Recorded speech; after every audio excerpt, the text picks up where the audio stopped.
Assalamualaikum warahmatullahi wabarakatuh. Salam jumpa pemirsa TVRI Sumatera Selatan dimanapun berada. Senang sekali saya Areka Sari kembali hadir menjumpai Anda dalam podcast TVRI Bicara. Nah, kali ini kita akan membahas mengenai topik yang sedang dan kembali hangat nih diperbincangkan setelah Menteri Keuangan kita mengeluarkan wacana, yaitu Pak Purbaya mengeluarkan wacana redenominasi rupiah. Nah, apa sih sebenarnya redenominasi rupiah? Yang kalau saya baca secara singkat ini merupakan penyederhanaan nilai mata uang yang memiliki implikasi besar tentunya untuk perekonomian di Indonesia nantinya. Nah, sudah hadir di studio podcast hari ini nih orang yang betul-betul berkompeten untuk kita ngobrol nih tentang masalah ini. Dengan tema redenominasi rupiah sudah hadir Dr. Aryo Dilla Hidayah SEMSI, seorang ekonom dan juga yang fokus untuk kajian ekonomi makro dan kebijakan moneter dari Universitas Sriwijaya. Kita sapa terlebih dahulu Pak Aryo. Ya, Assalamualaikum Pak Aryo, selamat siang. Selamat siang, baik. Wah, selamat siang. Apa kabarnya nih Pak Aryo? Alhamdulillah baik. Alhamdulillah baik, luar biasa. Ini kita membahas mengenai masalah redenominasi rupiah. Sebenarnya ini wacananya sudah lama ya, lama dulu sering kita dengar tapi belum terrealisasi. Nah, ini muncul kembali nih setelah Bapak Menteri Keuangan kita Pak Purbaya mengeluarkan wacana itu. Nah, sebenarnya mungkin masyarakat luas juga banyak yang belum terlalu paham sebenarnya redenominasi rupiah itu apa sih Pak maksudnya Pak? Ya gini Mbak, jadi redenominasi rupiah itu sebenarnya adalah penyederhanaan nilai uang, namun tidak memotong nilai tukarnya atau daya belinya. Tujuannya sebenarnya adalah untuk menyederhanakan transaksi ya, dari mana sebelumnya dengan nilainya nolnya banyak ya, itu disederhanakan atau kita kurangi jumlah nolnya di belakang angkanya. Seperti tersebut ya. Hanya nolnya saja yang dikurangi, tetapi untuk nilai mata uangnya sebenarnya tetap sama ya. Daya belinya tetap sama gitu. Jadi nggak usah khawatir gitu. Oh begitu. Iya. Nah, ini apa bedanya dengan centering, pemotongan nilai uang? Itu centering sama aja kayak kita dirampok sebenarnya.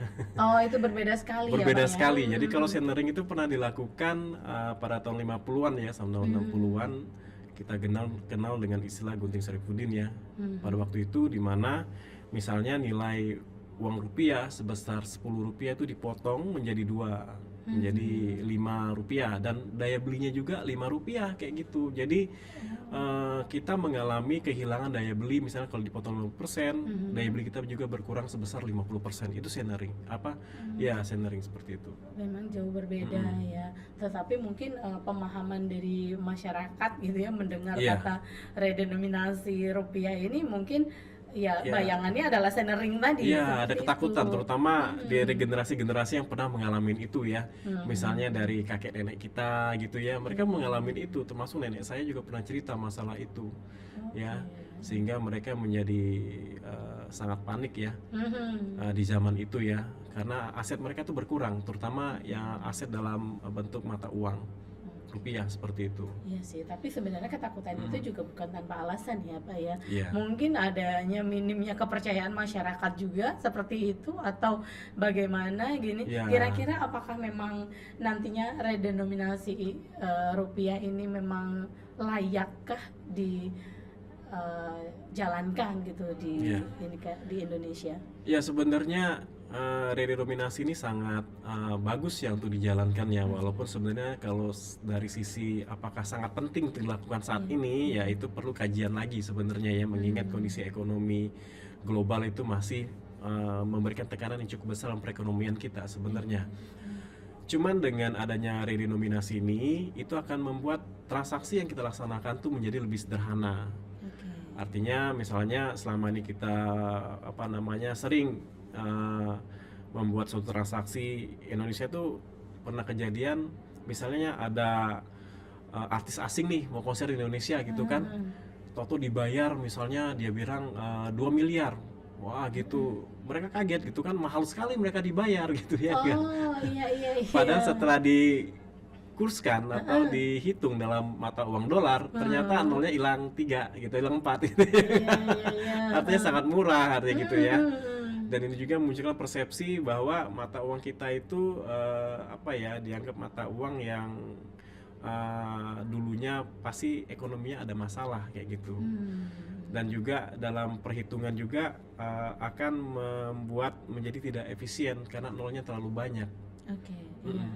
Jadi dengan adanya kebijakan ini harapannya itu menjadi lebih sederhana ya, sehingga timbulnya efek psikologis baik dari pelaku dalam negeri maupun luar negeri itu menjadi lebih percaya dengan kekuatan rupiah itu sendiri, yang harapannya nanti bisa, walaupun sebenarnya secara ekonomi tidak akan mengubah fundamental kita sebenarnya ya, secara biologis akan menimbulkan kebanggaan dan kepercayaan terhadap rupiah, sebenarnya seperti itu.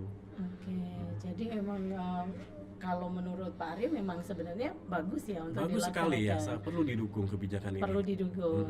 Oke, nah mungkin sekarang ini sosialisasinya kali ya ke masyarakat Benar sekali. seperti apa, sehingga memang masyarakat betul-betul harus diberikan pemahaman untuk apa sih sebenarnya redenominasi itu gitu, apalagi masyarakat awam gitu yang Iya. belum tahu ya Pak ya. Nah, kira-kira ini sebenarnya faktor yang memang faktor urgent apa gitu ya harus melaksanakan redenominasi rupiah untuk di Indonesia. Ya sebenarnya kita mencoba mengembalikan tingkat kekuatan mata uang kita ya sebenarnya, tapi bukan arti dalam hal daya belinya, tapi paling enggak bahwa mata uang kita tuh dianggap mata uang yang kuat ya, yang sejajar dengan mata uang dari negara lain lah, yang ekonominya maju kayak gitu kan, sehingga itu menjadi lebih efisien dalam transaksinya. Nah di sisi lain kalau secara teori redenominasi ini sebenarnya bagaimana suatu kebijakan terkait sektor moneter ya untuk meningkatkan lagi nilai mata uangnya, dalam artian nominalnya itu ketika telah mengalami inflasi yang sangat besar. Cuman pelaksanaannya bukan ketika inflasi itu sedang terjadi, tapi setelah ekonominya stabil. Artinya ekonominya sudah inflasi sudah dikendalikan. Jadi seperti itu. Oke, jadi memang kalau Pak Aryo tadi katakan ini untuk meningkatkan juga efisiensi seperti itu. Nah, sebenarnya dari sektor apa nih bisa meningkatkan efisiensi dalam bertransaksi? Ya, terutama dalam pencatatan ya, Mbak ya. Dalam pencatatan itu kan kalau nolnya terlalu banyak itu kan pertama ketika inputnya itu tentunya akan lebih lama waktunya dibanding dengan nolnya sedikit. Nah, itu yang pertama. Yang kedua, ada potensi kesalahan input ketika nilainya bukan desimal ya. Angkanya terlalu banyak nolnya gitu. Kemudian juga kalau kita menggunakan teknologi, menggunakan komputer, itu kan setiap angka itu kan ada byte-nya. Artinya ketika kita tambahkan satu angka di belakang mata uang, itu akan menambah beban data di komputer ataupun gadget-gadget tersebut ya. Itu kan kalau transaksi kecil kan nggak masalah, tapi kalau kita transaksinya besar gitu ya, itu tentunya akan memperlambat prosesnya. Jadi seperti itu. Baik. Jadi memang sebenarnya dalam kehidupan sehari-hari di media sosial juga para pelaku UMKM juga sudah banyak menggunakan itu ya, redenominasi gitu ya, seperti 1K, 5K gitu ya Pak ya. Itu sebenarnya bukan redenominasi, tapi penyederhanaan biar mereka lebih mudah untuk menuliskannya ya. Itu salah satu juga tuh yang kenapa kita anggap bahwa redenominasi itu penting ya, lebih memudahkan, intinya seperti itu. Walaupun dalam transaksi tetap aja kita harus tetap bayar, misalnya 5K tetap aja kita bayar 5.000 misalnya kayak gitu. Jadi seperti itu, Mbak. Jadi Bang berarti harus ngitung dulu gitu ya, 5K berarti ini berapa nih, 1K berapa rupiah gitu ya, berapa kembali ke rupiah, tapi tetap ke rupiah ya ininya. Iya, tetap. pola tetap ke rupiah. Iya, Oke, jadi Rp1 Rp100 iya gitu. gitu. Rp100 jadi 100.000 100 sebenarnya. ribu. Iya, 3 angka 0 iya ya. yang kita buang.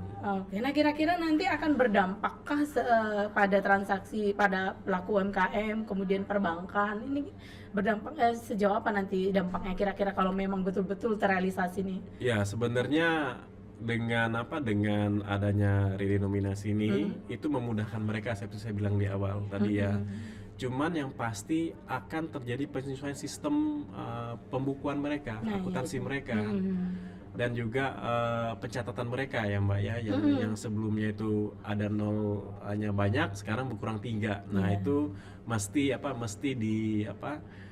diatur ulang biar tidak terjadi kesalahan. Yang kedua, karyawannya juga hati-hati gitu.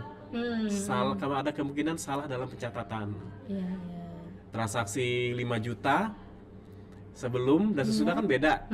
Kalau 5 juta kan kalau sebelum itu 5 juta. Kalau setelah kan itu jadi 5.000 sebenarnya setelah dibuang. Nah, iya, kalau dia iya. salah input, salah persepsi ya bisa terjadi kesalahan dalam pencatatan. Gitu. Nah, itu yang mungkin akan mempengaruhi UMKM ya. Iya, Jadi benar-benar. sebenarnya lebih ke masalah teknikal ya, teknik di sini ya.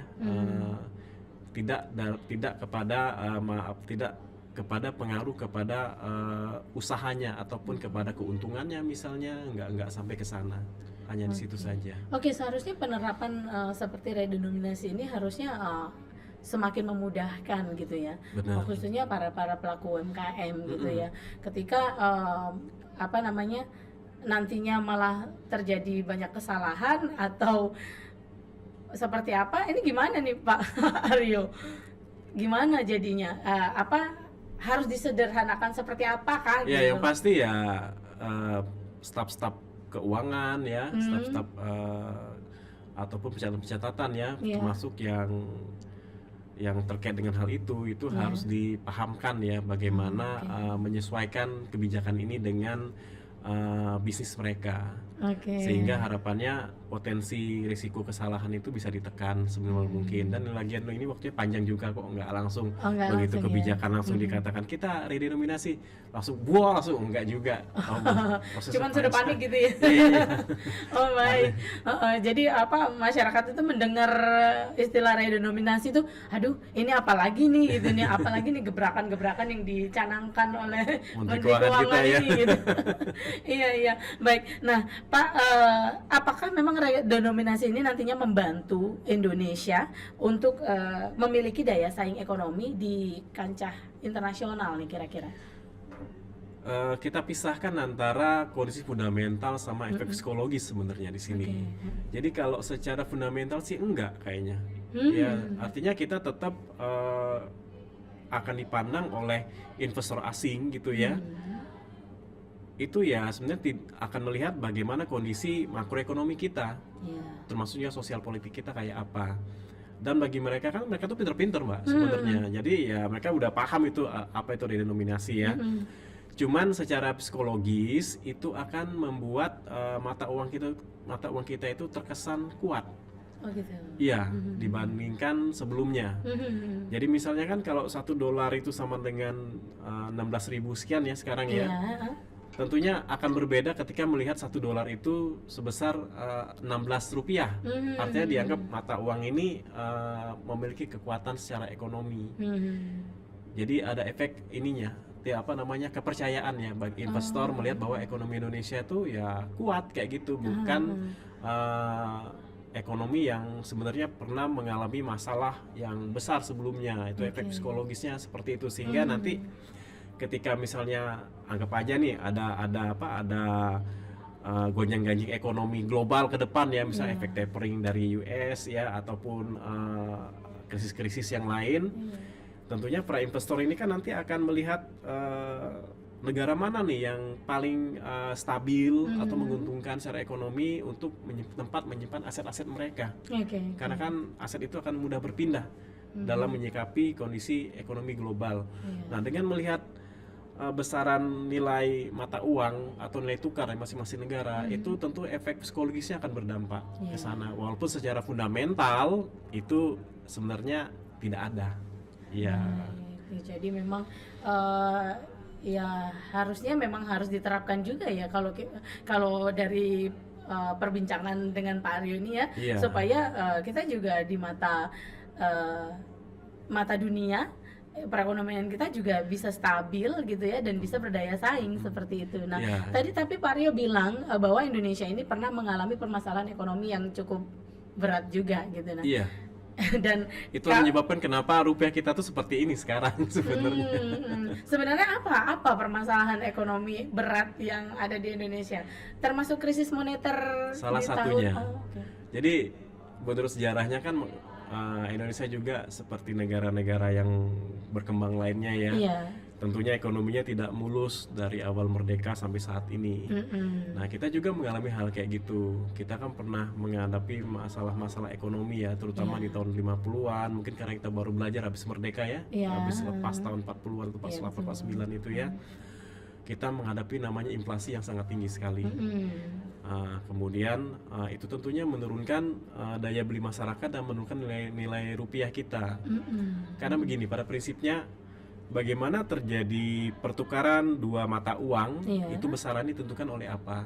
Kita mengenal dalam ekonomi namanya hukum satu harga. Oke. Kemudian juga ada mengenal teori purchasing power parity. Artinya nilai tukar antar negara itu akan berubah besarannya atau akan ditetapkan besarannya ketika berapa besar nilai mata uang tersebut untuk mendapatkan satu produk yang sama. Oke. Jadi misalnya gini, kalau di Indonesia itu harga satu ton ya, satu ton beras itu misalnya 1 juta banyak kayak gitu, sementara di Amerika itu harganya $100 Iya. ya. Ada perbandingannya adalah $100 sama dengan 1 juta 1 juta. rupiah kayak gitu Padahal misalnya. sama ya. Padahal yang didapat itu sama Iya, gitu kan betul. gitu. Iya, Nah, iya, jadi iya. itu jadi perbandingannya kayak itu. Nah, ketika inflasi kita tinggi, ini efek purchasing power parity, maka nilai mata uang kita juga semakin rendah dibanding mata uang dolar tadi. Nah, balik lagi ke masalah-masalah Indonesia, misalnya tadi ada kebijakan centering sebelumnya ya, nggak, kemudian lagi di tahun 65 itu kita sampai pernah mengalami inflasi sampai dengan lebih dari 600%, dan diikuti dengan inflasi-inflasi yang masih lebih tinggi daripada inflasi yang ada di Amerika. Kemudian terus berlanjut ya sampai zaman Orde Baru sampai tahun 90-an tuh inflasi kita rata-rata di level 8-10% itu jauh sangat tinggi sekali dibanding Amerika yang kisarannya hanya 1-2%. Nah, itu kan selisihnya tinggi. Iya, Jadi mata uang kita makin lama makin jauh gitu selisihnya. Dan paling parah itu ketika krisis moneter Iya. ya, ujungnya 98 itu inflasi kita tuh sampai, kalau hitungan BPS itu sampai 71%, yang pada waktu itu mengakibatkan mata uang kita terdepresiasi sangat dalam sekali. Iya. Dari yang sebelumnya 2100 Iya. tahu melompat menjadi sampai 7.000-an, walaupun sebelumnya sempat ke 15.000 satu US dollarnya pada waktu itu. Dan itu terus lagi sampai setelahnya, sampai sekarang kita tetap aja level inflasi kita kadang-kala lebih tinggi dari Amerika, sehingga makin hari makin jauh, makin hari makin jauh kayak gitu. Iya. Kalau sekarang $1 itu 17.000 ya? Ya, hampir 17.000 ya. Pernah Hampir 17.000. sekarang 16.600 kalau nggak salah, tapi kemarin 16.800 juga sempat kita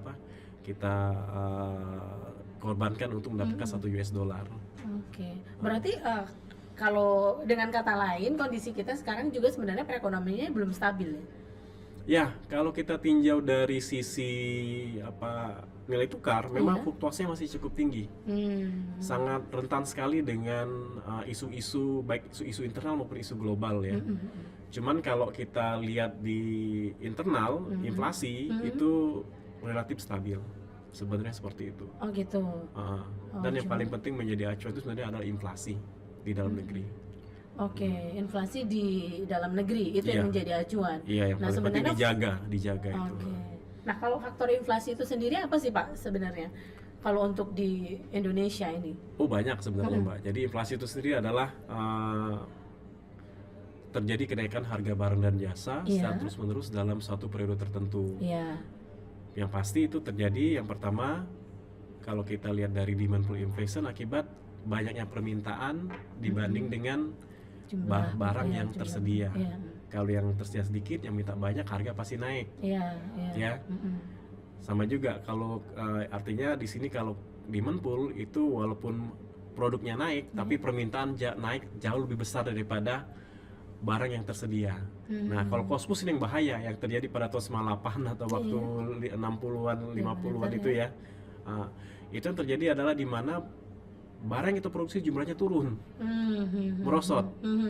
Sehingga mau nggak mau permintaan tetap ya kayak beras, kayak kebutuhan itu nggak mungkin berkurang kan Mbak, nggak Iya. mungkin kita ngurangin makan Betul, gitu ya. betul. Akibatnya harga pasti naik, biasanya dipicu oleh bahan baku maupun kenaikan ongkos produksi ya, terutama tenaga kerja. Itu yang mengakibatkan kenapa terjadi inflasi di suatu negara termasuk Indonesia. Oke.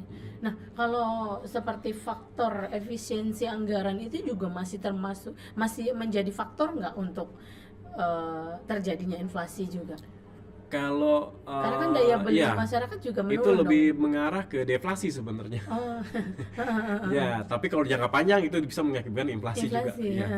Jadi akibat pengetatan anggaran itu kan daya beli masyarakat jadi berkurang Iya. karena beberapa sektor yang di bawah pemerintah, misalnya pembangunan sarana publik kayak jalan, jembatan segala macam yang selama ini dikerjakan oleh kontraktor-kontraktor kan itu kan butuh tenaga kerja tuh. Iya. Nah, ketika anggaran nggak dikucurkan ya mereka nggak dapat kerjaan, akibatnya mereka kehilangan pendapatan atau pendapatan mereka kurang dan daya beli masyarakat jadi turun. Sehingga kalau daya beli masyarakat turun itu biasanya akan mengakibatkan namanya deflasi atau turunnya harga. Tapi ini sebenarnya lebih bahaya dari inflasi. Oke. Iya.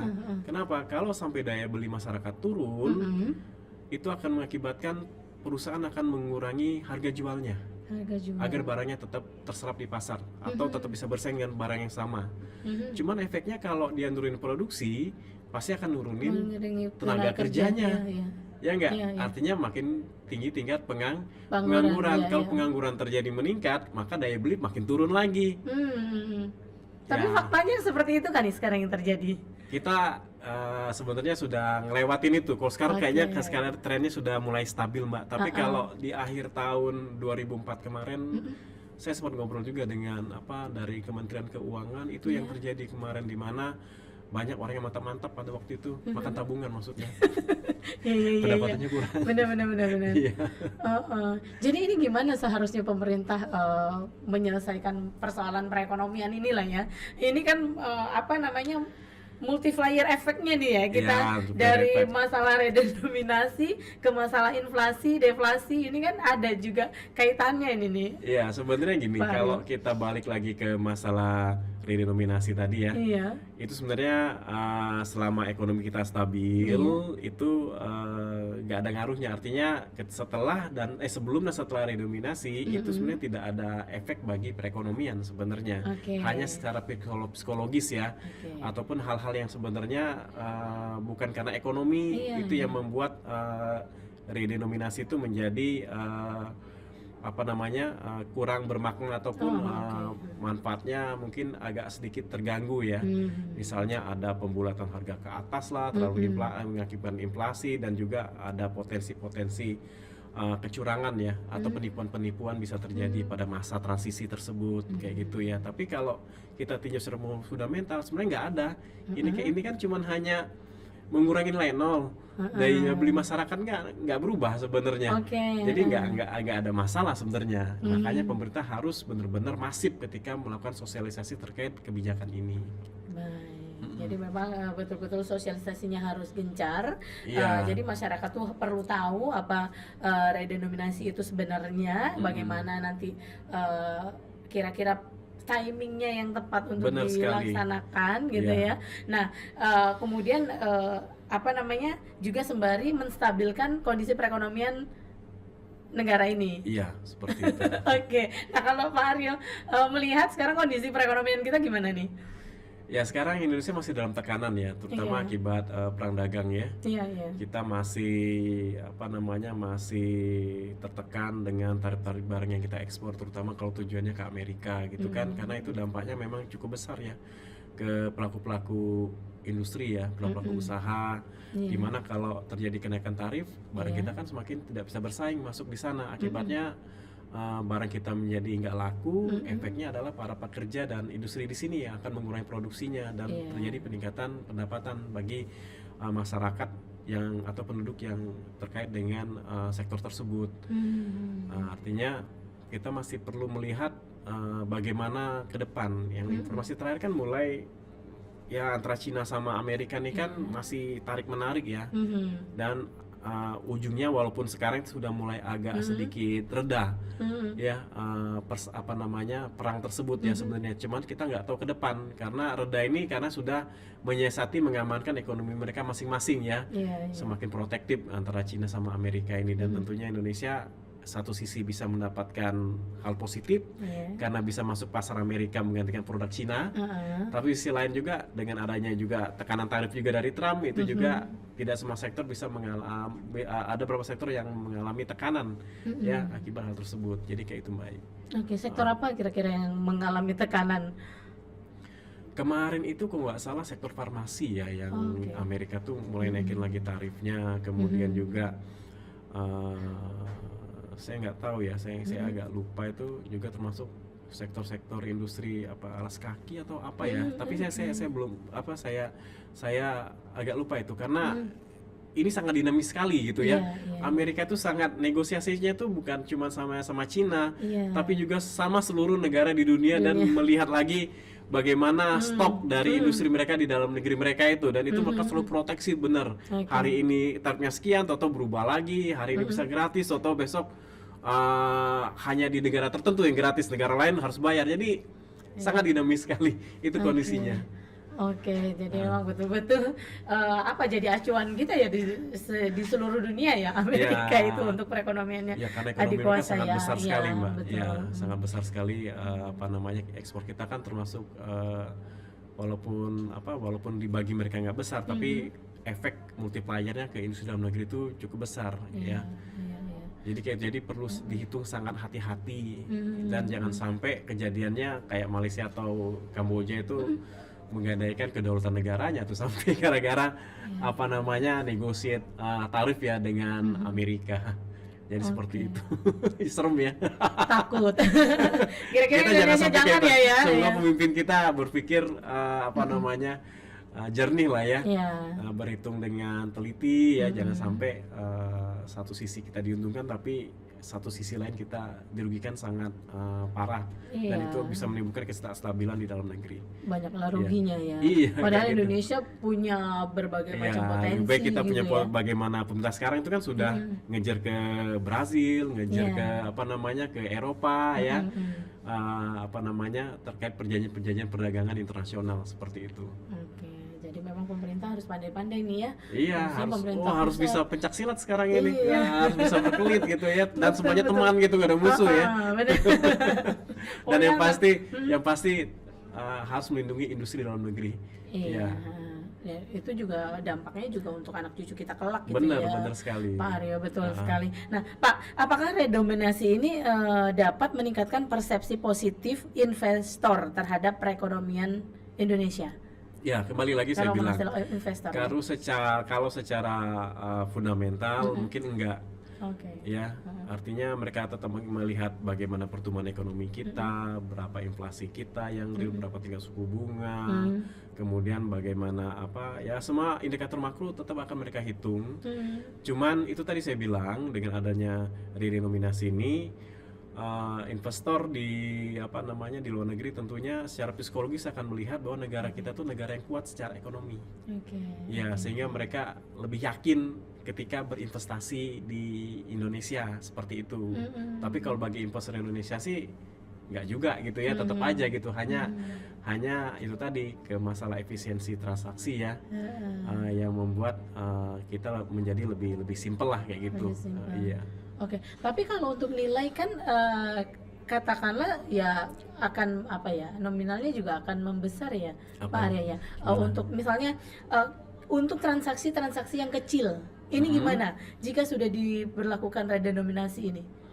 Ya, jadi Kalau transaksi kecil sebenarnya nggak masalah, tetap aja Nggak sama, nggak masalah. Cuman kemungkinan ya kalau nilainya tuh di bawah satu, 1.000 misalnya, ya bawah 1.000 1K ya ya, sekarang ya, di bawah 1.000 itu Mm-mm. tentunya memerlukan pecahan yang baru gitu ya nggak? Nah iya Ya betul, nah mungkin itu kita nggak tahu kebijakan seperti apa nanti dilakukan oleh Mm-mm. pemerintah.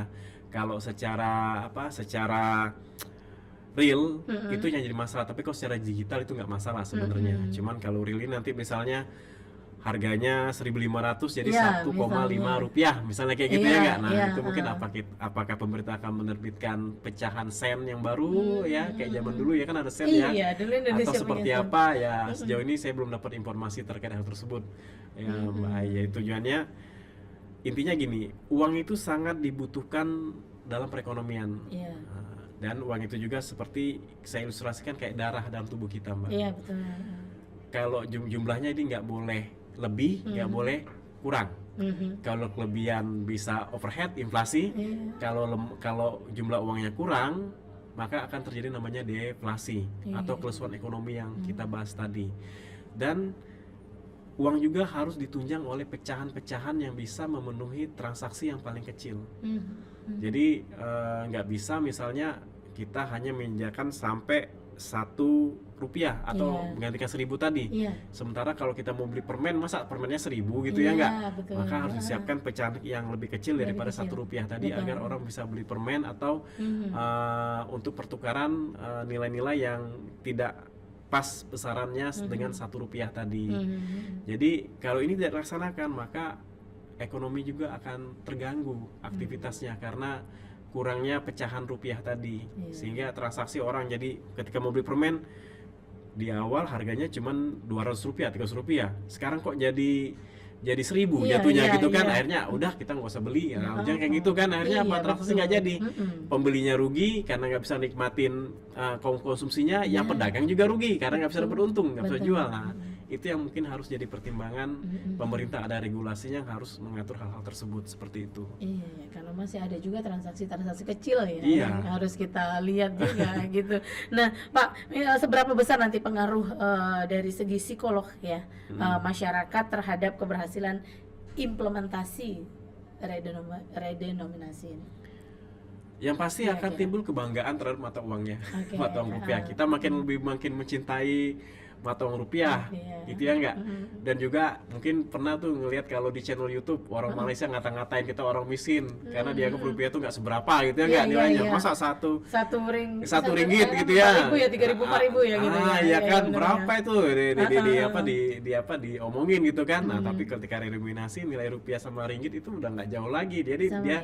jadi ada kebanggaan ya dari warga negara kita. Ini kalau kita apa namanya bicara dari dalam negeri ya, ada Iya, kebanggaan, ada kepercayaan yang akan lebih kuat terhadap mata uangnya, yang harapannya ya mereka nggak sebentar-sebentar panik tukar dolar. Iya, Tapi iya, mereka iya. tetap percaya bahwa mata uang kita tuh stabil nilainya, dan sehingga tidak perlu melakukan transaksi-transaksi yang sebenarnya justru akan memperlemah dari rupiah itu sendiri. Oke, berarti nanti harus ada apa ya, penyesuaian angka ya terhadap nilai mata uang negara-negara lain juga gitu. Oh ya pasti berubah. Iya makanya Iya, ini jadi gimana kalau nih sebelumnya konsepnya itu? misalnya $1 itu kan sekarang anggap aja ya $1 sama dengan 16.000 16.000 ya. ya 700 misalnya Ya. gitu ya enggak.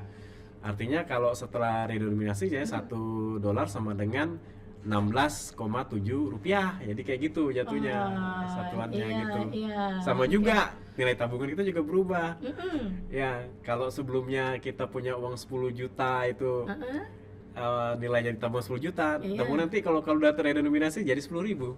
Iya. Tapi nilainya tetap sama. Oh, Nilainya tetap sama. Makanya itu yang dikhawatirin orang. Iya, Itu padahal iya. nggak beda kan? Karena 10.000 itu juga sama aja nilai apa namanya kemampuan daya belinya dengan 10 juta sebelum redenominasi. Jadi kayak gitu kan. Jadi kayak gitu. Oke, nah kira-kira nih untuk kita kan menunggu perekonomian kita stabil nih untuk menerapkan redenominasi itu. Nah, Sebenarnya relatif stabil itu, Mbak. oh relatif ya. Iya, artinya Oke. artinya bukan stabil ya. Artinya yang lebih penting di sini adalah ya selain stabil ekonomi juga adalah pemauan masyarakat tadi. Oke. Ya, terkait kebijakan ini. Jadi kalau bilang stabil secara internal ya relatif stabil kita dibanding negara lain sebenarnya sekarang ini. Oke. Tapi karena perang dagang mungkin momennya masih belum pas ya. Jadi kestabilan makroekonomi global sebenarnya yang masih kita tunggu kapan nih selesainya gejolak perang harga perang tarif ya. Kemudian juga gejolak di Laut Cina Selatan, gejolak di di Rusia, gejolak di Timur Tengah, itu kan pasti mau nggak mau tetap ada kaitannya dengan ekonomi kita. Iya. Jadi itu yang masih kita tunggu bagaimana prosesnya.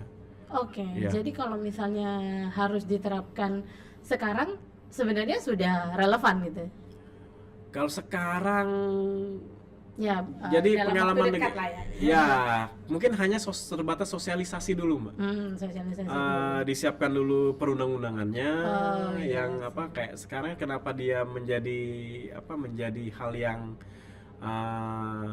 cukup populer ya sekarang dibahas ya karena dia masuk prolegnas dari salah satu undang-undang yang diajukan oleh pihak pemerintah melalui kajian yang ada di Bank Indonesia ya, dan Kementerian Keuangan, yaitu mengapa akhirnya timbul lagi ya tentang kebijakan ini sebenarnya.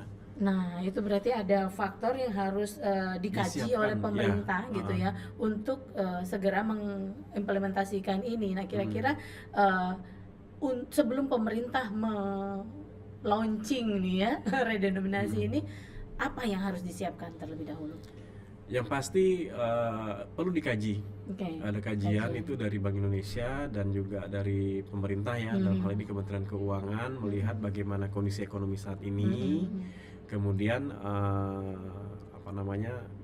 kesiapannya ya, dampaknya seperti apa.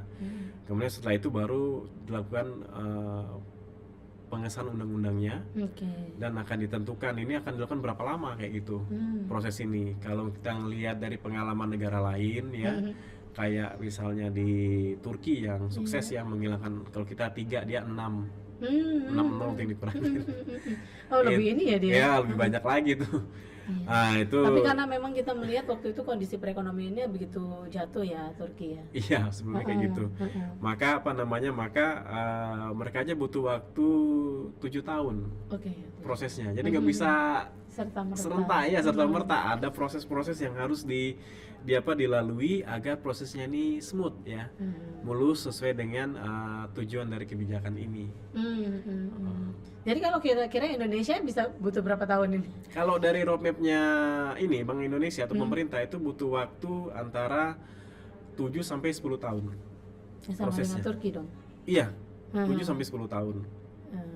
Waktu yang dibutuhkan mulai dari penyusunan regulasi, kemudian sosialisasi yang masif gitu ya, sosialisasi kepada masyarakat. Sosialisasi ini nggak cuman hanya kepada yang secara umum, tapi juga termasuk pada UMKM ya, kemudian kepada lembaga-lembaga keuangan ya, keuangan, sehingga ini harus transparan. Jangan sampai ada pihak yang tidak paham ataupun masih mencurigai apa tujuan kebijakan ini, sehingga timbul mispersepsi di masyarakat. Nah, setelah itu kita akan melakukan namanya dual price, dua harga. Ya, dual harga, harga lama dengan rupiah lama dan harga dengan rupiah baru. Nah, ini biasanya berlangsung paling nggak 3 sampai 5 tahun.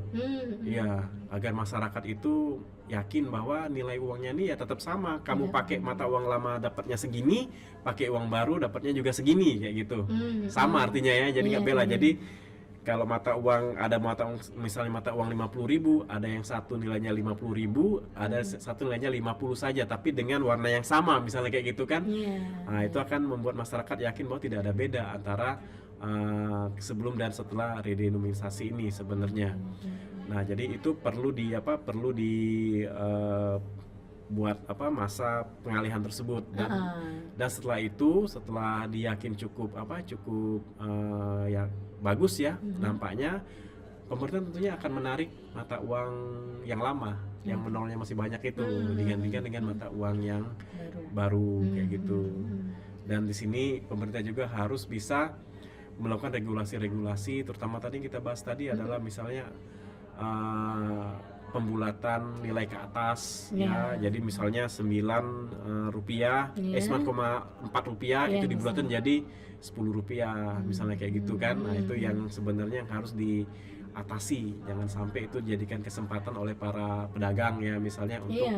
untuk mendapat keuntungan yang lebih, sehingga efeknya itu bisa membuat inflasi meningkat. Iya. Seperti kayak gitu. Nah itu saya yang ada di dalam benak saya tadi ini membuka peluang yang besar atau yang lebih nggak sih kepada para koruptor gitu? Kalau untuk koruptor, terutama koruptor yang dulu ya. Iya iya iya iya. Ya ini isunya juga kalau kita di channel-channel YouTube atau kajian-kajian itu kan bahas masalah ini. Sebenarnya dengan adanya redenominasi ini itu akan membuat mereka segera untuk menukarkan aset rupiah yang mereka timbun ke aset yang lain.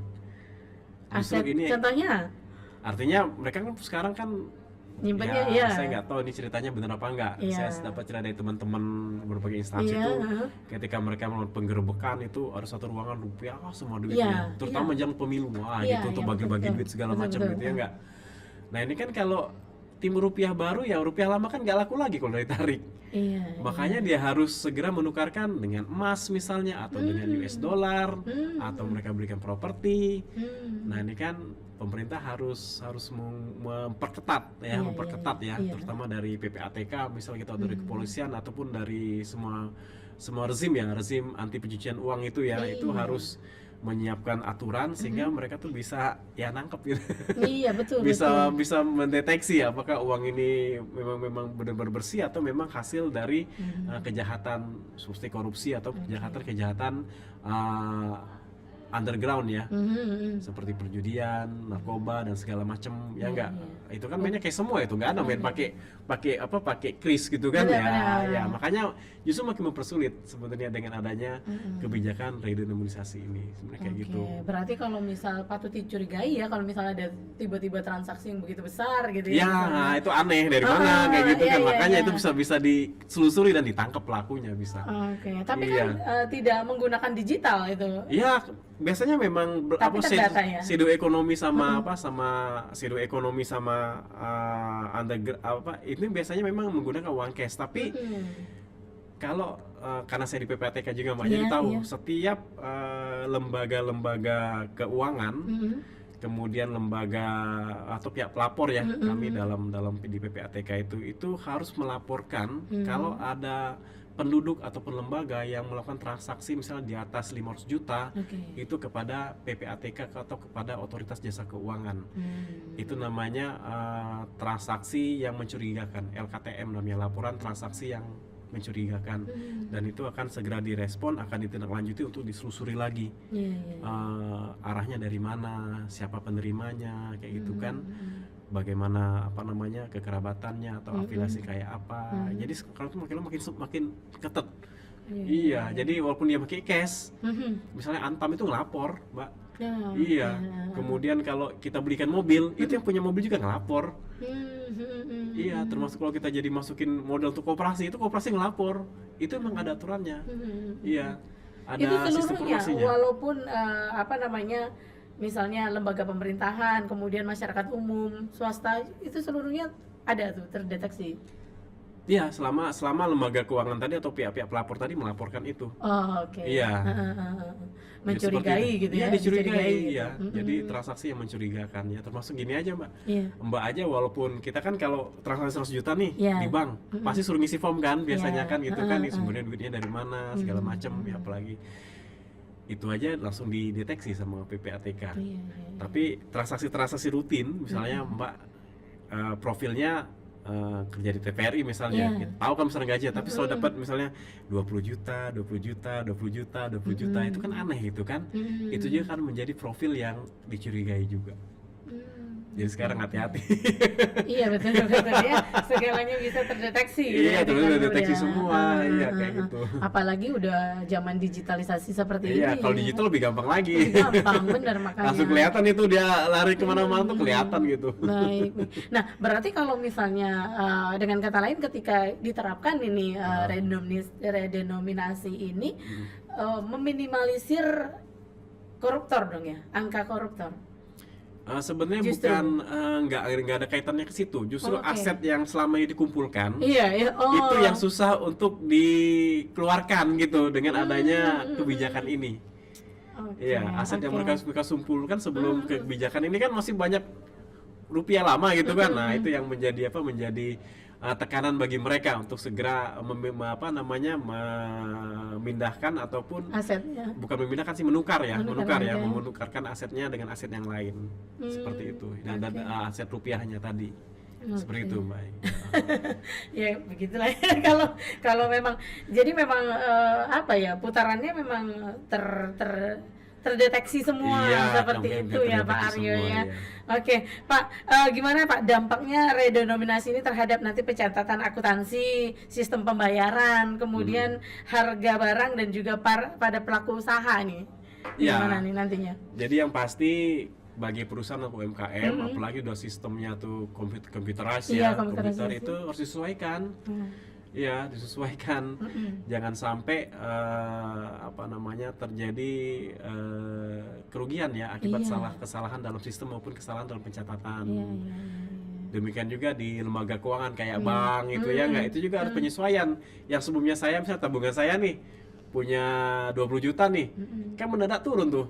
Iya benar, jadi berapa 200? Iya 20 juta, jadi sekarang tinggal dikurangi 3 nolnya. 200.000 ya? Iya benar. Jadi kayak gitu kan, dikurangin kan. Nah itu juga harus penyesuaian, jangan sampai tahu-tahu pas buka rekening lo kok nilainya berubah gitu, turunnya kok gak sesuai dengan kebijakan redenomisasi ini ya nggak. Nah itu penyesuaian juga, itu perlu disesuaikan semua, dan itu memerlukan biaya cukup besar sebenarnya di sektor lembaga keuangan dan UMKM itu ya. Penyesuaian kayak gitu ya. Kemudian lagi dampaknya sebenarnya dari satu sisi mereka juga sebenarnya lebih simpel ya. Jadi selain kesulitan tadi juga ada hal-hal yang mudah, terutama dalam penginputan data ya, dan transaksi yang menggunakan aplikasi itu jadi lebih cepat kerjanya dibandingkan dengan sebelum kebijakan. Oke, nah Pak Aryo, kira-kira tantangan ini dari pemerintah yang akan dihadapi pemerintah nih untuk mensosialisasikan penerapan redenominasi, kemudian nanti pada saatnya akan disahkan seperti itu, kira-kira tantangan terbesar dari pemerintah nih apa nih? Yang pasti kalau tahap awal kayak sekarang itu meyakinkan para pelaku politik dulu ya, memastikan mereka tuh paham tujuannya itu memang bagus ya, mulia ya, untuk kekuatan ekonomi kita di masa yang akan datang gitu ya, kepercayaan ekonomi kita di masa yang akan datang, bagaimana bisa meredam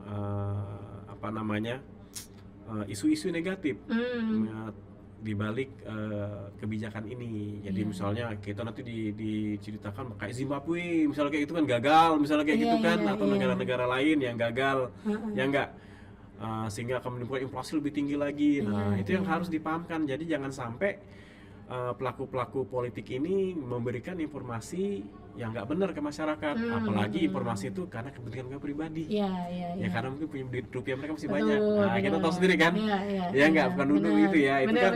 Jadi ada bukan karena kepentingan itu, tapi karena pribadi mereka. Ini waduh, aset saya ini mau gimana caranya nih kalau soalnya redenominasi, gitu kan. Nah itu juga harus dikuatkan gitu loh ya, itu tantangannya. Berarti masyarakat juga harus diberikan edukasi yang gitu, disosialisasikan gitu kan, nggak cuman terkait masyarakat biasa, tapi juga hal-hal yang yang ke lembaga keuangan misalnya ya. Jadi masif, jadi nggak cuman lewat TV, medsos ya, termasuk juga mungkin poster-poster dan segala macam, itu harus masif karena ini waktunya agak lama, karena ini menyangkut kepercayaan perekonomian kita, seperti itu Mbak Ai. Oke, nah ini menarik nih, ada pertanyaan juga nih, bagaimana perbandingan implementasi redenominasi di negara lain dan pelajarannya apa nanti yang dapat dipetik di Indonesia? Ya jadi kalau kita lihat negara lain, sebenarnya kebijakan ini sudah sering dan pernah dilakukan oleh negara-negara lain ya, kayak Jerman, Turki, Polandia, kemudian juga Brazil ya, itu contoh best practice ya. Sementara yang yang gagal itu, yang paling top itu adalah Zimbabwe, di mana mata uangnya tuh kalau kita belanja Mbak lebih berat uangnya daripada barang yang dibeli itu ya, saking nggak ada artinya uangnya itu ya. Jadi kalau di Turki misalnya saya cerita tadi, mereka menghapus 6 nol ya enggak ya. dan mereka butuh waktu selama 7 tahun. Ya 7 tahun itu mulai dari persiapan regulasinya, kemudian sosialisasinya, kemudian ada dual harga itu, dual price. Jadi kalau di kayak kita nih di Alfamart itu ada dua tuh nanti ditempel, ada harga rupiah lama dan rupiah baru misalnya kayak gitu ya, sampai dengan itu dianggap sudah tuntas ya, termasuk juga beban anggaran terkait kegiatan ini, terutama dalam penciptaan mata uang uang baru. Ya enggak, uang baru itu kan ada biayanya kayak gitu kan. Nah itu juga di Polandia juga sama ya, itu menjadi contoh kita juga, termasuk dari Jerman. Tapi yang paling sukses itu Turki sejauh ini. Kemudian yang hancur itu ya di Zimbabwe tadi, karena kebijakan mereka itu untuk mengatasi inflasi dan melakukan kebijakan itu ketika inflasi juga tinggi. Nah itu salahnya. Jadi mereka tidak mencoba mencari momentum ekonomi yang normal dulu, ya, tapi dilakukan tujuannya adalah apa? Untuk membuat orang percaya dengan mata uang mereka. Akhirnya ketika dia turun drastis ya itu lebih dari miliaran tuh inflasinya, nggak lagi ngomong 1 digit ya Mbak ya. Itu sampai mata uang tuh nggak ada arti sekali di sana itu. Akhirnya mereka pindah ke mata uang dolar sekarang. Jadi seperti itu yang gagal ya, yang gagal. Contoh yang gagal. Nah kira-kira Indonesia ini akankah gimana nih kira-kira kalau dari prediksi? Ya kalau sejauh ini sih ya insya Allah lah ya, orang Indonesia itu kan orangnya lebih pintar lah ya, lebih pintar, dan juga kita sudah mengalami krisis berkali-kali sehingga kita banyak belajar dari sana, dan tentunya sekarang kan lebih gampang tuh mensosialisasikan secara masif ya terkait manfaat dari kebijakan ini kepada masyarakat. Harapannya kita pengennya kayak Turki lah, smooth gitu ya, enggak minim ya, paling enggak kita walaupun ada kendala-kendala ya tapi tidak terlalu berarti mengganggu perekonomian. Jadi seperti itu. Nah nanti kalau memang kita berhasil gitu menerapkan ini gitu, kira-kira efek jangka panjangnya seperti apa nih untuk Indonesia? Apakah akan bisa menjadi negara-negara maju juga bersaing gitu perekonomiannya dengan negara-negara lain? Ya pasti dalam jangka panjang kan akan timbul kepercayaan ya terhadap perekonomian kita, dan itu akan membuat investor tuh akan lebih gampang masuk ke kita. Tapi tentunya dengan kondisi makro fundamental kita yang bagus. Karena ini nggak ada ngaruhnya sebenarnya reorganisasi ini dengan daya saing ya, sebenarnya nggak ada hubungannya. Tapi secara psikologis tadi ya saya bilang, secara psikologis itu akan membuat ekonomi kita kuat. Apalagi ditunjang dengan kondisi inflasi kita yang terkendali, pertumbuhan ekonomi kita masih di atas 5% rata-rata ya dalam 1 dekade terakhir ini. Tentunya itu akan memperkuat kepercayaan dari komunitas internasional terhadap ekonomi kita, dan mereka tidak memandang bahwa rupiah itu adalah mata uang di keranjang jelek ya gitu ya, dengan besarnya perbandingan rupiah dengan dolar ya. Itu yang justru akan membuat kita makin lebih cepat akselerasi pertumbuhan ekonomi kita dengan adanya kepercayaan dari komunitas internasional terhadap negara kita. Jadi kayak gitu. Nah, Pak, kalau boleh tahu sebenarnya saat ini kekuatan mata uang kita rupiah ini jika dibandingkan dengan negara-negara lain ini ada di posisi seperti apa? Ya kalau kita posisi terakhir ya Mbak Iya, kita termasuk ekonomi yang nomor 2 kalau nggak salah, yang pertumbuhan ekonominya paling tinggi di negara G20 saat ini ya. Paling tinggi ya. Jadi nomor 2 paling tinggi? Iya, di negara-negara pendapatan terbesar di dunia, dari 20 negara pendapatan terbesar di dunia kita nomor 2. Paling tinggi kita siapa ya? Vietnam ya kalau nggak salah ya. Ya karena Cina aja udah di bawah kita. Ya. Jadi itu yang pertama. Jadi pertumbuhan ekonomi negara lain rata-rata di bawah 5% ya, bahkan ada yang 1-2% itu kita bisa di atas 5%. Ya. Artinya masyarakat kita lebih cepat makmur daripada negara lain, itu yang pertama. Yang kedua juga inflasi kita. Inflasi kita kan sampai per September atau Oktober tuh masih di kisaran 2%. 2,3% nggak salah. Itu juga mengindikasikan bahwa pemerintah berhasil mengendalikan perubahan harga-harga barang-barang yang ada di dalam negeri. Ya, kemudian juga neraca perdagangan kita juga selalu surplus, cadangan devisa kita juga bagus ya nggak, untuk membiayai berapa bulan ekspor gitu kan, impor ya. Dan itu juga menjadi fundamental yang kuat dalam ekonomi kita. Cuman saya bilang tadi, sekarang ini momentumnya itu perlu dikaji benar-benar efek dari perang dagang dan geopolitik yang ada di dunia pada saat ini. Itu saja yang harus benar-benar dihitung dengan teliti oleh pemerintah dan Bank Indonesia. Oke, efek perang dagang tadi. Iya, efek perang dagang Iya. sama geopolitik. Geopolitik ya. Yang Cina di laut Cina Selatan Iya. itu, kemudian Israel yang sekarang sama Rusia. Iya. Oh, Ya, Rusia juga Rusia ya, sama karena Ukraina ya. dampaknya. Iya. Itu mau nggak mau pasti ada kaitannya dengan memberikan tekanan ya, terutama pada ekonomi kita. Oke, sebenarnya itu berpengaruhnya gimana sih dia benang merah pengaruh efek perang dagang dan juga geopolitik di dunia ini ke Indonesia gitu? Seberapa besar sih Pak Aryo? Sebenarnya kalau dibilang besar ya, kita nggak akan sebesar negara seperti Singapura. Oke. Dimana kalau Singapura itu kan hampir sebagian besar, mungkin lebih dari 90% ya, Iya. ekonominya sangat bergantung pada ekonomi global. Kalau Indonesia kan enggak.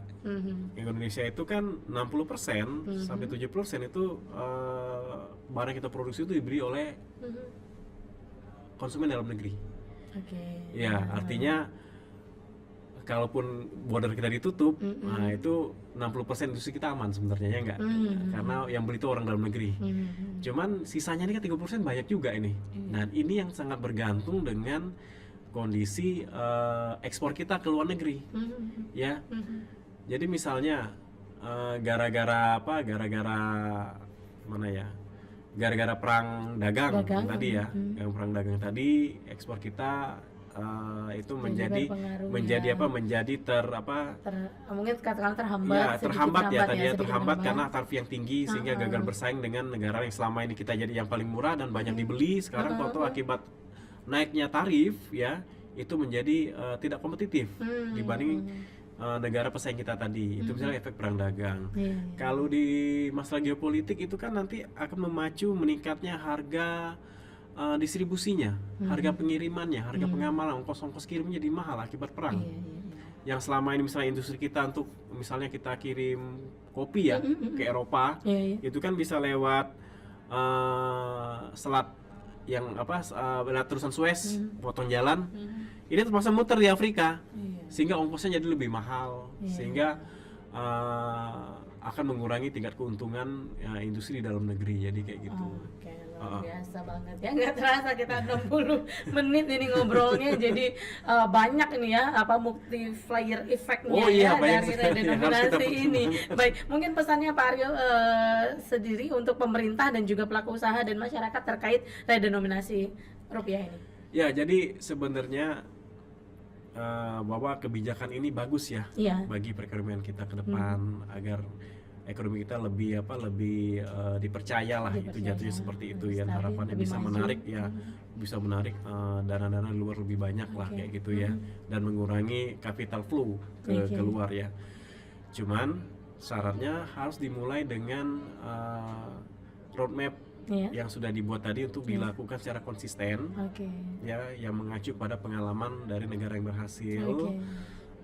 Undang-undangnya tolong disahkan, kemudian kita mulai proses sosialisasi yang masif sebelum dilaksanakan kepada semua lapisan, kepada semua pelaku ekonomi, itu dilakukan sehingga pemahaman masyarakat menjadi lebih baik. Kemudian dilakukan yang namanya kebijakan dua harga tadi, dan mulai ada mata uang baru ya, secara